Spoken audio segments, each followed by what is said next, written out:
आपके लिए कुछ प्रेरणादायक जानकारी सुनिए। 1. जब मैं निराश होता हूँ, मैं याद कर लेता हूँ कि समस्त इतिहास के दौरान सत्य और प्रेम के मार्ग की ही हमेशा विजय होती है। कितने ही तानाशाह और हत्यारे हुए हैं और कुछ समय के लिए वो अजय लग सकते हैं, लेकिन अंत में उनका पतन होता है। इसके बारे में सोचो हमेशा। 2. जहाँ प्रेम है वहाँ जीवन है। 3. अपने प्रयोजन में दृढ़ विश्वास रखने वाला एक सूक्ष्म शरीर इतिहास के रुख को बदल सकता है। 4. चलिए सुबह का पहला काम ये करें कि इस दिन के लिए संकल्प करें कि मैं दुनिया में किसी से डरूंगा नहीं, मैं केवल भगवान से डरूं। मैं किसी के प्रति बुरा भाव ना रखूं। मैं किसी के अन्याय के समक्ष झुकूं नहीं। मैं असत्य को सत्य से जीतूं और असत्य का विरोध करते हुए मैं सभी कष्टों को सह सकूं। 5. थोड़ा सा अभ्यास बहुत सारे उपदेशों से बेहतर है। 6. चिंता से अधिक कुछ और शरीर को इतना बर्बाद नहीं करता, और वह जिसे ईश्वर में थोड़ा भी यकीन है उसे किसी भी चीज के बारे में चिंता करने पर शर्मिंदा होना चाहिए। एक ऐतिहासिक घटना दांडी मार्च के बारे में कुछ जानकारियां सुनिए। दांडी मार्च, जिसे नमक मार्च और दांडी सत्याग्रह के रूप में भी जाना जाता है, जो सन 1930 में महात्मा गांधी के द्वारा अंग्रेज सरकार के नमक के ऊपर कर लगाने के कानून के विरुद्ध किया गया सविनय कानून भंग कार्यक्रम था। यह ऐतिहासिक सत्याग्रह कार्यक्रम, जिसमें गांधी जी समेत 79 लोगों ने अहमदाबाद साबरमती आश्रम से समुद्र तटीय गांव दांडी तक पैदल यात्रा 385 किलोमीटर किया और 6 अप्रैल 1930 को नमक हाथ में लेकर नमक विरोधी कानून को भंग किया गया।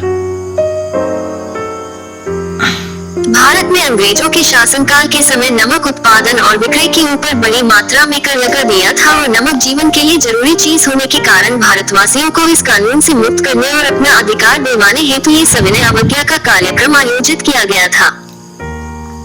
कानून भंग करने के बाद सत्याग्रहियों ने अंग्रेजों की लाठियां खाई थी, परंतु पीछे नहीं मुड़े थे। 1930 को गांधी जी ने इस आंदोलन का चालू किया। इस आंदोलन में लोगों ने गांधी के साथ पैदल यात्रा की और जो कानून नमक पर कर लगाया था उसका विरोध किया गया। इस आंदोलन में कई नेताओं को गिरफ्तार कर लिया गया, जैसे सी राजगोपालचारी, पंडित नेहरू आदि। ये आंदोलन पूरे 1 साल तक चला और 1931 को गांधी इरविन के बीच हुए समझौते से खत्म हो गया। इसी आंदोलन से सविनय अवज्ञा आंदोलन की शुरुआत हुई थी। इस आंदोलन ने संपूर्ण देश में अंग्रेजों के खिलाफ व्यापक जनसंघर्ष को जन्म दिया था। गांधी जी के साथ सरोजनी नायडू ने नमक सत्याग्रह का नेतृत्व किया।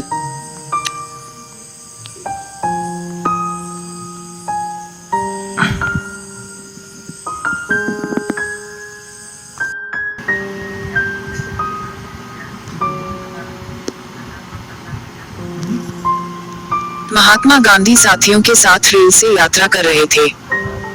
जिस डिब्बे में गांधी जी बैठे थे उसकी छत थोड़ी टूटी हुई थी। बरसात का मौसम था। जब बारिश शुरू हुई तो छत टपकने लगी। पानी गिरता देखकर उनके साथियों ने बापू जी का सामान और कागज संभालकर एक ओर रख दिए।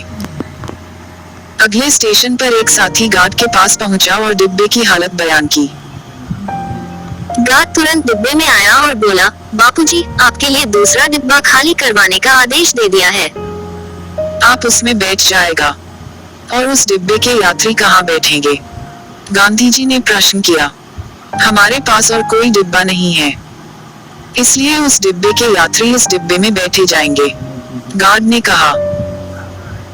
गार्ड की बात सुनकर बापू बहुत दुखी हुए और उन्होंने कहा, मैं सुख से बैठूं और मेरे लिए सुख से बैठे हुए लोग परेशान हो, यह मेरे लिए लज्जा की बात है। पहले वे सुख से बैठेंगे तब मैं बैठूंगा। मैं उनके डिब्बे में जाऊंगा, ऐसा कभी नहीं हो सकता, बापू ने कहा। गार्ड ने उनके दृढ़ निश्चय को समझ लिया और क्षमा मांगी। 2. महात्मा गांधी सन 1930 में जेल में थे। साबरमती आश्रम के बच्चे हर हफ्ते उन्हें पत्र लिखा करते। पत्रों में वे अजीब अजीब प्रश्न पूछते। गांधी जी उनका जवाब संक्षेप में देते। एक बार एक बच्चे ने शिकायत लिखी, बापू, आप गीता की चर्चा बहुत करते हैं, लेकिन गीता में अर्जुन बहुत संक्षेप में प्रश्न पूछने थे और श्री कृष्ण अनेक वाक्यों में उसका जवाब देते थे, किंतु आप हमारे लंबे लंबे प्रश्नों का जवाब एक ही वाक्य में दे देते हैं, ऐसा क्यों? गांधी जी ने उत्तर में लिखा, कारण स्पष्ट है। श्री कृष्ण के पास एक अर्जुन था, जबकि मेरे पास अर्जुनों का पूरा झुंड है। उत्तर लिखते हुए गांधी जी मुस्कुरा रहे थे।